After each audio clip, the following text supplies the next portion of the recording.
Ganito nga daw ka-humble si Sarah Geronimo dahil sa ginawa niya sa River Maya reunion concert. Narito ang buong video.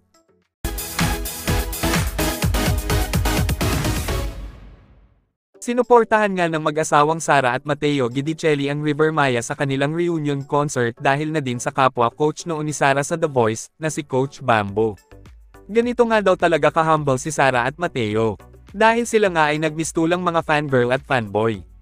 At nang magkaroon nga ng technical issues sa mismong concert ay sinisigaw nga ni Sara at Mateo ang pangalan ni Coach Bambo na animoy chini-cheer nila si Bambo habang inaantay na maayos ang naging technical problem sa concert.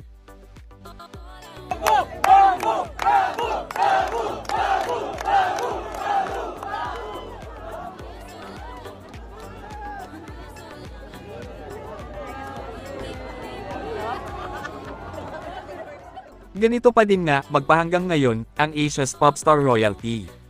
Sobrang bait nga daw, kaya marahil ay magpahanggang ngayon nga daw ay tinatangkilik at minamahal pa rin siya ng mga tao. Kayo, anong masasabi nyo tungkol dito? Just comment down below. Thank you for watching and see you on my next one.